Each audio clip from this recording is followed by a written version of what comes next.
ఆకాశవాణి పూర్వ ప్రధాని పివి నరసింహారావు గారి శతజయంతి సంవత్సరాన్ని పురస్కరించుకుని బహుముఖ ప్రజ్ఞాశాలి పివి నరసింహారావు ధారావాహిక సంచిక కార్యక్రమం 19వ భాగం వింటారు. నిర్వహణ శ్రీ ఎన్ విష్ణువర్ధన్ రెడ్డి. సహకారం కుమారి హారిక. పర్యవేక్షణ డాక్టర్ నాగసూరి వేణుగోపాల్. ఈ వారం సంచికా సంపాదకీయం పివి ఆర్థిక దౌత్యం. రాసినవారు శ్రీ సిఎస్ రాంబాబు. చదివినవారు శ్రీ ఏ రాజబాబు. ఈ వారం విశ్లేషకులు శ్రీ బందా వెంకటరమణయ్య, విశ్రాంత సంయుక్త కార్యదర్శి, board of intermediate education, Hyderabad, మరియు డాక్టర్ ఆవుల మంజులత, విశ్రాంత సంచాలకులు, తెలుగు అకాడమీ, హైదరాబాద్. ఈ వారం శ్రోత డాక్టర్ చిట్యాల రవీందర్, హైదరాబాద్ వాస్తవ్యులు. వినండి, బహుముఖ ప్రజ్ఞాశాలి పివి నరసింహారావు ధారావాహిక సంచికా కార్యక్రమం.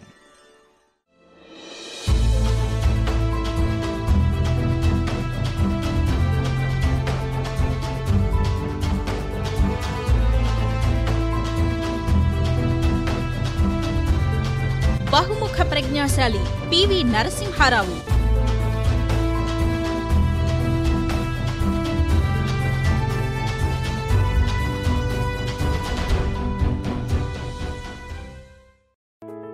శ్రోతలకు నమస్కారం. బహుముఖ ప్రజ్ఞాశాలి పివి నరసింహారావు 19వ సంచికకు స్వాగతం. మీరు ఈ కార్యక్రమం ప్రీమియర్ని ఏఐఆర్ హైదరాబాద్ యూట్యూబ్ ఛానల్లో కూడా ఇదే సమయానికి వీక్షించవచ్చు. గంట గుర్తును నొక్కి మా ఛానల్కు సబ్స్క్రైబ్ చేసుకుంటే కార్యక్రమాలకు సంబంధించిన తాజా సమాచారం మీకు అందుతూ ఉంటుంది. బహుముఖ ప్రజ్ఞాశాలి పూర్వ సంచికలన్నీ యూట్యూబ్లో ఉన్నాయి. తప్పక చూడండి, మళ్లీ మళ్లీ వినండి, వీడియోలను లైక్ చేయండి, మీ ఆప్తులతో షేర్ చేసుకోండి. ఈ వారం సంచిక సంపాదకీయం.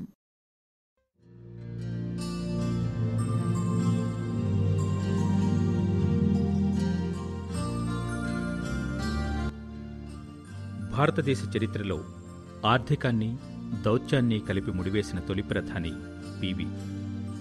ఆర్థిక సంస్కరణల అమలుకు విదేశీ పెట్టుబడులు కీలకమని గుర్తించిన వ్యక్తి. అదేవిధంగా అంతర్జాతీయ వ్యవహారాల గుట్టు తెలిసిన వ్యక్తి పివి. అందుకే విదేశాంగ విధానంలో ఉదారవాదపు మార్పులు సంస్కరణల అమలును వేగవంతం చేస్తాయని వారు గుర్తించారు. తూర్పు ఆసియా దేశాలు అభివృద్ధి చెందిన దేశాల శ్రేణిలో చేరిపోతుంటే, పశ్చిమాసియా దేశాలు పాశ్చాత్య దేశాల స్నేహహస్తం కోసం ప్రయత్నిస్తున్న సమయమది. లైసెన్స్ రాజుకు చరమగీతం పాడుతూ విదేశాంగ విధానంలో మార్పులు తేవటం వారి ప్రాధాన్యతా క్రమం. వారు ప్రధానిగా చేసిన మొదటి పర్యటన జర్మనీ దేశ సందర్శన.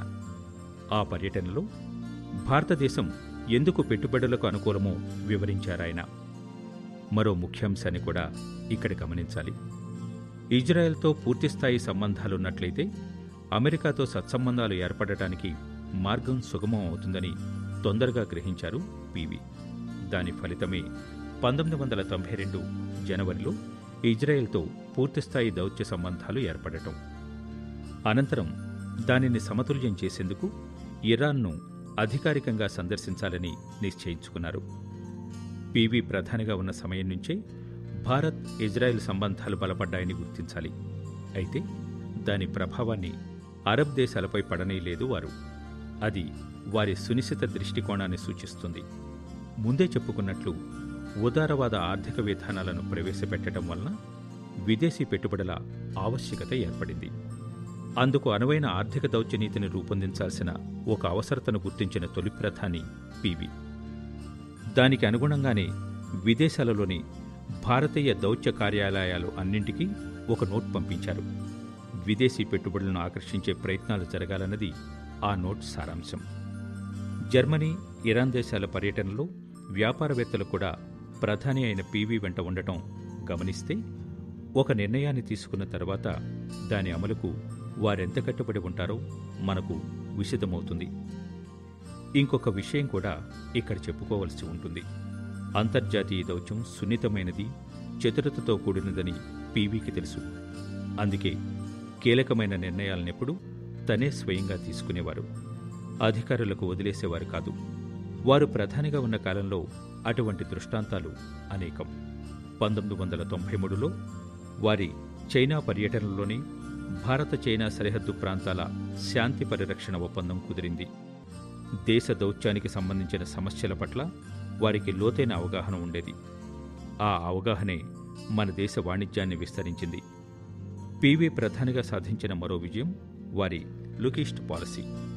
దక్షిణ కొరియా పర్యటించిన మొట్టమొదటి ప్రధాని పివి. 1993 సెప్టెంబర్ నెలలో వారు దక్షిణ కొరియా దర్శించారు. వాణిజ్యపరంగా భారతదేశం ఎంతో అనువైన దేశమని వారిచ్చిన సంకేతాలు ఆ దేశంతో ఆర్థిక దౌత్యానికి చక్కని బాటలు వేశాయి. వారి look east policy Singapore, Malaysia, Korea దేశాలతో వాణిజ్య సంబంధాలను పటిష్టం చేసింది. అలా అంతర్జాతీయ వ్యవహారాలకు ఆర్థిక వాణిజ్య బంగారు పూత పూసిన రాజనీతిజ్ఞుడిగా చరిత్రను పివి తిరగరాశారు అన్నది అక్షర సత్యం.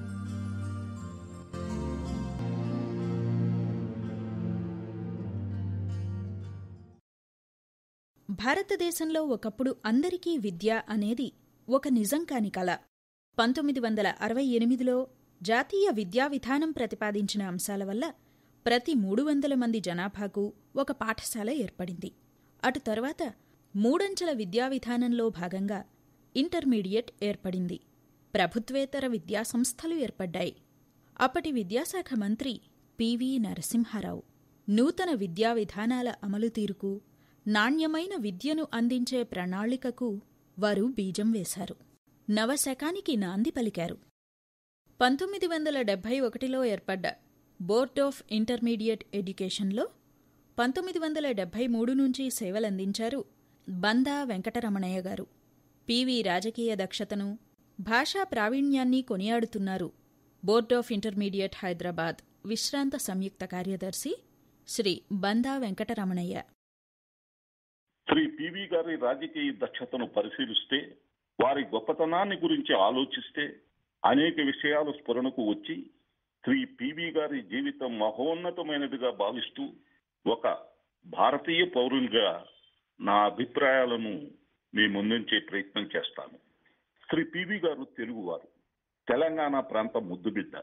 బాల్య దశ నుండి విద్య పట్ల ఆకర్షితుడై విద్యార్థి దశ నుండి నాయకత్వ లక్షణాలతో అలనాటి నిజాం నిరంకుశ పాలనకు వ్యతిరేకంగా రజాకార్ల విధ్వంసకాండను అడ్డుకుని ఉద్యమ స్ఫూర్తిని విద్యార్థి లోకానికి పంచి ఉద్యమ పాటకు నాంది పలికిన విద్యార్థి నాయకుడు శ్రీ పివి గారు. విద్యాభ్యాసం ఆటంకం ఏర్పడిన సందర్భంలో మిత్రుల సహాయంతో నాగపూర్ విశ్వవిద్యాలయంలో న్యాయవాది పట్టాను స్వీకరించి న్యాయవాది అయ్యారు. అనేక భాషా పరిజ్ఞానంతో, పాండిత గరిమెతో కాకతీయ దినపత్రికను ప్రారంభించారు. జయ అనే మారు పేరుతో శ్రీ పివి గారు వ్యాసరచనలు చేసి జర్నలిస్టుగా గుర్తింపు పొందారు. గురుతులులైన శ్రీ స్వామి రామానంద తీర్థ, శ్రీ బూర్గుల రామకృష్ణారావు గారు అనుయాయులుగా స్వాతంత్ర ఉద్యమంలో పాల్గొన్నారు. శ్రీ పివి గారిలో నాయకత్వ లక్షణాలు చిన్ననాటి నుండి ప్రస్ఫుటమైనవి. తను అనుకున్న లక్ష్యాన్ని సాధించటం, నమ్మిన సిద్ధాంతాలను విస్మరించకుండా గమ్యాన్ని చేరటం వారి విజయాలకు బాసటగా నిలిచాయి. వారు ఆలోచన సరళి ప్రత్యేకతను సంతరించుకుంది. విద్యార్థి దశలోనే మనోధైర్యంతో వందే మాతరం గీతాన్ని ఆలపించారు. పువ్వు పుట్టగానే పరిమళిస్తుందన్నట్లు దేశభక్తిని చాటుకున్నారు. శ్రీ పివి గారు రాజకీయాల్లో ఒక సాధారణ వ్యక్తిగా 1938 సంవత్సరంలో కాంగ్రెస్ పార్టీలో సభ్యత్వాన్ని తీసుకున్నారు. కాంగ్రెస్ పార్టీలో ఉద్దండులైన నాయకుల సహచర్యం చేసి వారందరి మెప్పును పొందగలిగారు. 1951 సంవత్సరంలో అఖిల భారత కాంగ్రెస్ కమిటీ సభ్యుడిగా నియమించబడ్డారు. తన అపారమైన రాజకీయ అనుభవంతో కాంగ్రెస్ పార్టీకి ఎల్లవేళలా తన సేవలను అందిస్తూ పార్టీని బలోపేతం చేసి పార్టీ ప్రతిష్టను పెంచే ప్రయత్నం చేసి కృతకృత్యులైనారు. కాంగ్రెస్ పార్టీని నమ్ముకుని పార్టీ సిద్ధాంతాలను విస్మరించకుండా పార్టీ ప్రతిష్టను కాపాడిన శ్రీ పివి గారు రాజకీయ నీతికి ఆద్యుడైనారు. ఏనాడు పార్టీని వీడలేదు. ఆయన వ్యక్తిత్వం అపారమైనది. నమ్మిన వారిని ఆదరించటం వారి లక్ష్యం. కాంగ్రెస్ పార్టీపై వారికున్న విశ్వాసం అచంచలం. ఆయన విధేయత రాజకీయ జీవితంలో ఎన్నో విజయాలను సాధించి పెట్టింది. 1957 సంవత్సరంలో శాసనసభ్యుడిగా మంత్రిన నియోజకవర్గం నుండి ఎన్నికై అనేక ముఖ్య శాఖలలో మంత్రిగా సేవలందించి పేరు తెచ్చుకున్నారు. వారు విద్యాశాఖ మంత్రిగా 1971 సంవత్సరంలో బోర్డ్ ఆఫ్ ఇంటర్మీడియట్ ఎడ్యుకేషన్ సంస్థను స్థాపించారు. విద్యాశాఖలో పరీక్షల నియంత్రణ విభాగాన్ని ఏర్పరిచి విద్యారంగం అభివృద్ధికి దోహదపడిన వ్యక్తి. గురుకుల విద్యాలయ స్థాపనకు కృషి చేసి నవోదయ పాఠశాలను ప్రారంభించిన ఘనత శ్రీ పివి గారిదే. నిరుపేద విద్యార్థులకు విద్యను అభ్యసించే అవకాశం కల్పించి వారిని విద్యావంతులుగా చేయాలనే వారి సంకల్పం చాలా గొప్పది. వారు ప్రవేశపెట్టిన విద్యా విధానాలు ఫలించి నిరుపేద విద్యార్థులు విద్యావంతులైనారు. రాష్ట్రం ఆయన కృషిని ప్రశంసించింది. 1971 సంవత్సరంలో ఆంధ్రప్రదేశ్ రాష్ట్ర ముఖ్యమంత్రిగా పదవిని చేపట్టారు. దేశంలోనే భూ సంస్కరణల చట్టాన్ని ప్రవేశపెట్టిన ప్రథమ ముఖ్యమంత్రి ఎవరయ్యా అంటే శ్రీ పివి గారే. నిరుపేద జనులకు న్యాయం జరిగింది. రైతు సంఘాలు జేజేలు పలికినాయి. వారు ప్రవేశపెట్టిన భూ సంస్కరణ చట్టం అందరి ప్రశంసలు అందుకుంది. శ్రీ పివి గారు ముఖ్యమంత్రిగా ఉన్న సమయంలో ఆంధ్ర తెలంగాణ ప్రాంతాల మధ్య విభేదాలు ప్రబలి పరిపాలనకు ఆటంకాలు ఏర్పడ్డాయి. ఆయన్ని ముఖ్యమంత్రి పదవి నుండి తప్పించారు. ఏది ఏమైనప్పటికీ వారి ముఖ్యమంత్రిగా రాష్ట్రానికి చేసిన సేవలు మరువలేనివి. తదుపరి శ్రీ పివి గారు కేంద్ర రాజకీయాల్లోకి ప్రవేశించారు. హనుమకొండ నుండి లోక్సభ సభ్యుడిగా ఎన్నిక కాబడ్డారు. చాలా కాలం లోక్సభ సభ్యుడిగా కొనసాగారు. పార్లమెంటు సమావేశాల్లో పాల్గొని అనేక సమస్యలపై కూలంకషంగా చర్చించి సమస్యలను పరిష్కరించారు. పార్లమెంటు సభ్యుడిగా ఘనతకెక్కారు. కేంద్ర ప్రభుత్వ మంత్రివర్గంలో ముఖ్య శాఖలను మంత్రిగా ఎనలేని సేవలు అందించారు. వారు ప్రవేశపెట్టిన సంస్కరణలు ఆమోదయోగ్యమై ఆచరణకు నోచుకున్నాయి. 1983 సంవత్సరంలో అలీన దేశ శిఖరాగ్ర సమావేశంలో స్పానిష్ భాషలో ప్రసంగించి క్యూబా అధ్యక్షుడు ఫిడెల్ కాస్ట్రోను అబ్బురుపరిచారు.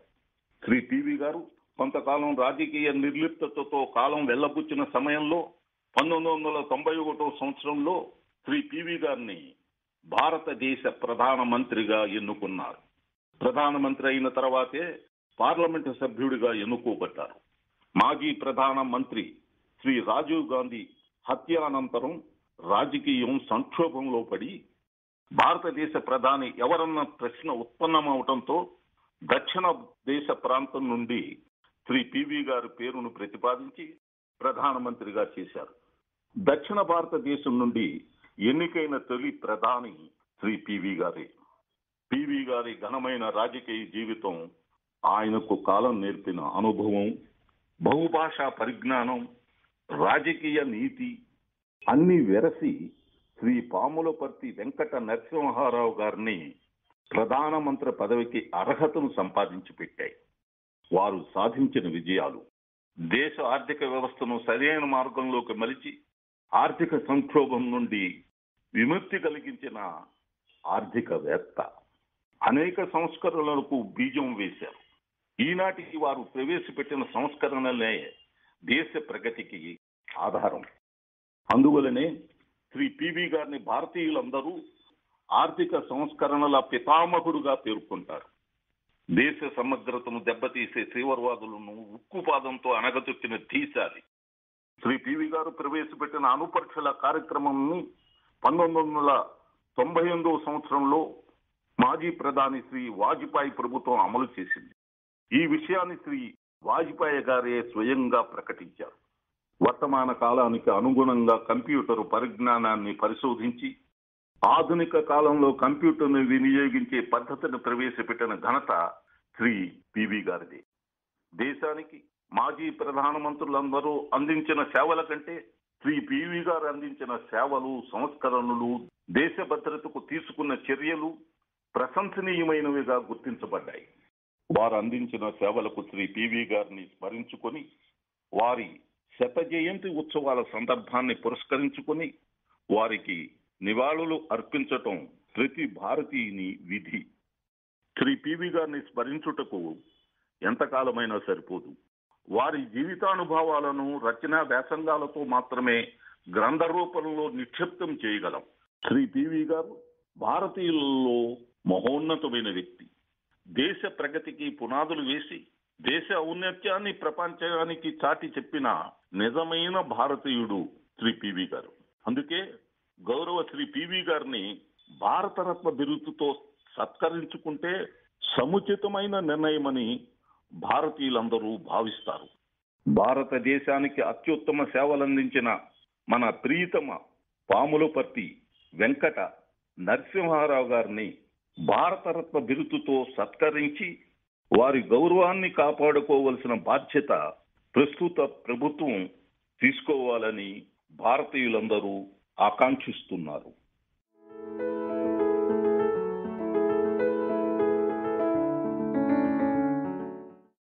విద్వాంసులు సమర్థులైన పాలకులు కాలేరన్నది లోకసహజం.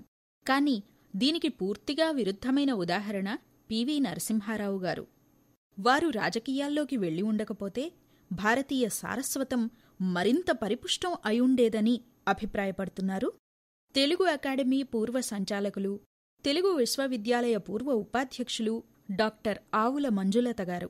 సమాచార యుగారంభంలో అవసరమైన ఆర్థిక సంస్కరణలను అమలు చేసింది పివి అని వారి ధైర్యాన్ని ప్రశంసిస్తున్నారు. పివి నరసింహారావు గారిని భారతదేశ ప్రధానిగా ప్రపంచమంతా ఎరుగును. ఆయనలాగా అంతటి విద్వత్తు కలిగిన వ్యక్తులు రాజకీయాల్లో అంత ప్రముఖ స్థానం అధిరోహించడం చాలా అరుదు. సాధారణంగా మనం అనుకునే మాట ఏమిటంటే పెద్ద విద్వాంసులు పరిపాలనకు పనికిరారని. కానీ ఈ భావం పివి గారి విషయంలో పూర్తిగా విరుద్ధమే. పివి గారు ఉమ్మడి ఆంధ్రప్రదేశ్ రాష్ట్రంలో బాధ్యత గల పదవులు చాలా చేశారు. కేంద్రంలో కాంగ్రెస్ పార్టీ అధ్యక్ష పదవి, ప్రధాన పదవితో పాటు ఆయన విభిన్న మంత్రిత్వ శాఖల్లో 9 మొత్తం కేంద్ర మంత్రిగా పనిచేశారు. ఇప్పటి ఉపాధ్యక్షులు వెంకయ్యనాయుడు గారు ఒకసారి తాను నిర్వహించిన మంత్రి పదవిలో తాను చేపట్టిన కార్యక్రమాల గురించి చెప్తూ ఈ మాట అన్నారు. అదేమిటంటే పివి నరసింహారావు గారు గతంలో ఆ మంత్రిత్వ శాఖలో చేసిన సంస్కరణల వల్ల నాకు ఈ కార్యక్రమాలన్నీ సాధ్యమయ్యాయని అన్నారు ఆయన. ప్రధానిగా పరిపాలనలో పివి గారి పదవీ కాలం భారతదేశ చరిత్రలో ఒకానొక కీలకమైన కాలం. అది మన దేశ ఆర్థిక చరిత్రలో చెరగని ముద్ర వేసింది. ఆయన ప్రవేశపెట్టిన ఆర్థిక సంస్కరణల వల్ల ప్రపంచంలో మన దేశానికి కొత్త గుర్తింపు వచ్చింది. సమాచార యుగం ప్రారంభంలో రాజీవ్ గాంధీ నాయకత్వంలో అప్పటి ప్రభుత్వం ఆర్థిక సంస్కరణల ఆవశ్యకతను గుర్తించి ఆ దిశగా ఆలోచన ప్రారంభించింది. అయితే వాటినన్నిటినీ క్రోడీకరించి అమలు చేసింది మాత్రం పివి గారే, ఆయన ప్రభుత్వమే. ఆర్థిక సంస్కరణల అమల్లో పివి గారు చూపిన ధైర్యం, సాహసం విశేషమైనవని మన్మోహన్ సింగ్ గారే అన్నారు. పివి గారు ప్రధానిగా బాధ్యత చేపట్టిన రోజే ఆయన మన్మోహన్ సింగ్ గారిని పిలిచి నువ్వే నా ఆర్థిక మంత్రివే అన్నారట. మన్మోహన్ సింగ్ గారు అప్పటికి యూజీసీ ఉపాధ్యక్షులుగా కేవలం విద్యావేత్తగా ఉన్నారు. రాజకీయాల ప్రసక్తే లేదు ఆయనకి. ఆయన ఒక సందర్భంలో పివి గారు ప్రధానిగా ఆర్థిక సంస్కరణలో నాకు కావాల్సినంత స్వేచ్ఛనిచ్చారు, కానీ అదే సమయంలో ఆయన కొన్ని పరిమితులు కూడా విధించారు అని చెప్పారు. భారతీయ సంప్రదాయాలు, భారతదేశంలోని అధిక సంఖ్యాకులైన అల్పాదాయ వర్గాల వారు మనం ఏ పని చేసినా ఎప్పుడు మనకి గుర్తుండాలి అనేది పివి గారి భావన. వీళ్ళిద్దరూ అంటే పివి గారు, మన్మోహన్ సింగ్ గారు కలిసి చేసిన ఆర్థిక సంస్కరణల వల్ల దేశంలోని కనీసం 40 లక్షల కుటుంబాలు దారిద్ర్య రేఖ దాటి వాటి ఆర్థిక స్థితి మెరుగై మధ్యతరగతిలో చేరిపోయాయి. అది వెంటనే జరిగింది. ఈ మాట ఆర్థికవేత్తలు చెప్పిందే. ఈ సంస్కరణలు మన దేశంలోని మధ్యతరగతిని ఇంకా విస్తృతం చేశాయి. దేశ విదేశాల్లో మన దేశాన్ని మరింత ఆకర్షణీయం చేశాయి, కొత్త గుర్తింపు తెచ్చాయి. అయితే పివి గారి పదవీ కాలం అంతా పూలబాట కాదు. ఎన్నో అవరోధాలు ఆయన ఎదుర్కొన్నారు. కొన్ని కార్యక్రమాల్లో ఓటమి కూడా చవిచూశారు. కానీ ఏనాడు ఆయన నిర్భరం కోల్పోలేదు, అసహనము చూపలేదు. పివి గారు తెలుగువారు కనుక ఆయన రాజకీయ జీవనం తెలుగు నేల మీదే, తెలుగు రాష్ట్రాల్లో ప్రారంభమైంది. తెలుగన్నా, తెలుగు నేలన్నా ఆయనకున్న అభిమానాన్ని వేదిక మీద నుంచి ఆయన ఒకసారి కాదు చాలాసార్లు చెప్పారు. పివి గారి తొలి యవ్వన కాలం అంతా భారత స్వాతంత్ర పోరాటంతోనూ, స్థానికంగా తెలంగాణలో నిజాం వ్యతిరేక పోరాటంతోనూ ముడిపడి ఉన్నాయి. ఈ రెండు పోరాటాలు ఆయన్ని చాలా ప్రభావితం చేశాయి. ఆయనకి డిగ్రీలు న్యాయశాస్త్రంలో ఉన్న, నిజానికి ఆయన వివిధ విషయాల్లో విద్యా సంపన్నులు, అరుదైన మేధావి. దేశీ విదేశీ భాషలు మొత్తం 14 ఆయన పరిజ్ఞానం కలవారు, సంభాషించగలిగిన సత్తా ఉన్నవారు. విశ్వనాథ సత్యనారాయణ గారి 1000 పడగలు నవలను ఆయన హిందీలోకి సహస్ర ఫండ్ పేరిట అనువదించడం మనందరికీ తెలుసు. ఆయన తెలుగులో మంచి సృజనాత్మక సాహిత్యం కూడా సృష్టించారు.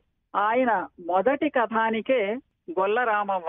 నిజాం పరిపాలనలో దాన్ని, అంటే ఆ పరిపాలనను వ్యతిరేకిస్తూ ఒక చదువులేని పేద వనిత చేసిన సాహసోపేతమైన ఒక ఘట్టం ఆ కథ. ఒకసారి చదివితే ఎప్పుడూ మర్చిపోలేని కథ అది. భాషా శిల్ప దృష్టితోనే కాదు, కథానికకు తీసుకున్న వస్తు దృష్ట్యా కూడా అరుదైన కథ అది. అంటే పివి గారు సమాజ చేతనను తనదిగా చేసుకొని స్పందించగలిగిన మనస్వి. ఆయన రాజకీయాల వైపు పోకుండా కేవలం సారస్వతానికి మాత్రమే పరిమితమై ఉంటే దేశంలోనే ఒక గొప్ప రచయిత అయి ఉండేవారు అనుకుంటా. ఆంధ్రప్రదేశ్ ముఖ్యమంత్రిగా భూ సంస్కరణల విషయంలో ఆయన పట్టిన పట్టు ఎటువంటిదో అందరికీ తెలుసు. దానివల్ల ఎంతమందికో ఆయన దూరం అయ్యారని చెప్తుంటారు.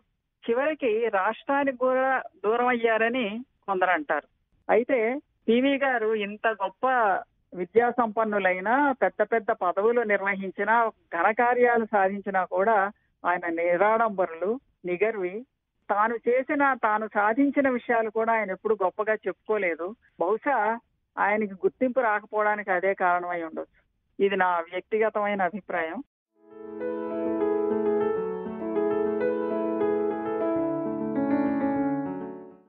డాక్టర్ చిట్యాల రవీందర్ గారు నాటక రచయిత, కవి.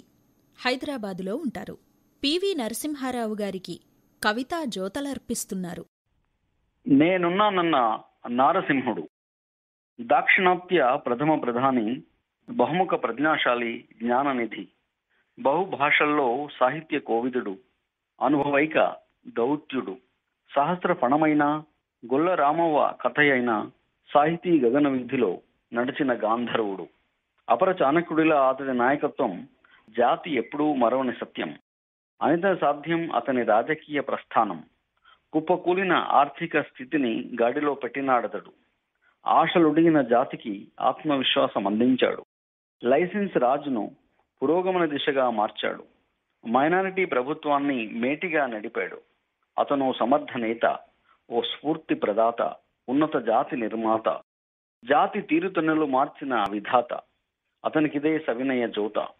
వరంగల్ లక్నేపల్లిలో జన్మించిన లక్ష్య సిద్ధి గల నాయకుడతడు. నిజాం ప్రభుత్వపు నిషేధాన్ని ధిక్కరించి వందే మాతరం పాడిన ధీరుడతడు. స్వాతంత్రోద్యమంలోనూ హైదరాబాద్ విముక్తి పోరాటంలోనూ పాల్గొన్నవాడు.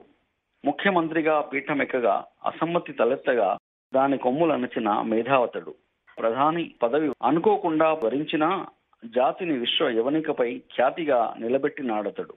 కష్ట సమయాన దేశానికి ధీరత్వం ప్రసాదించిన నిజమైన నాయకుడతడు. ప్రాతస్మరణీయుడతడు. దేశానికి నేనున్నానన్న నారసింహుడు.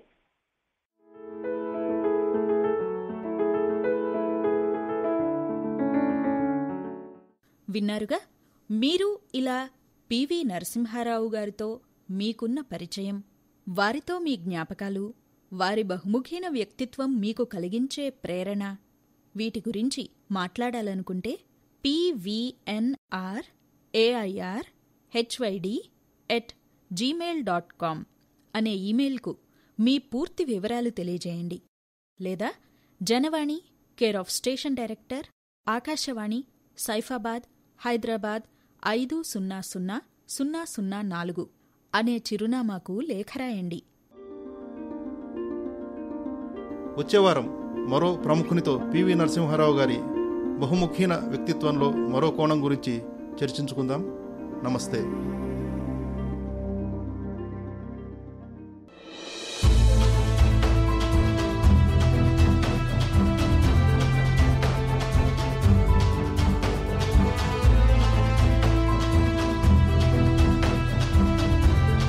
బహుముఖ ప్రజ్ఞాశాలి పివి నరసింహారావు.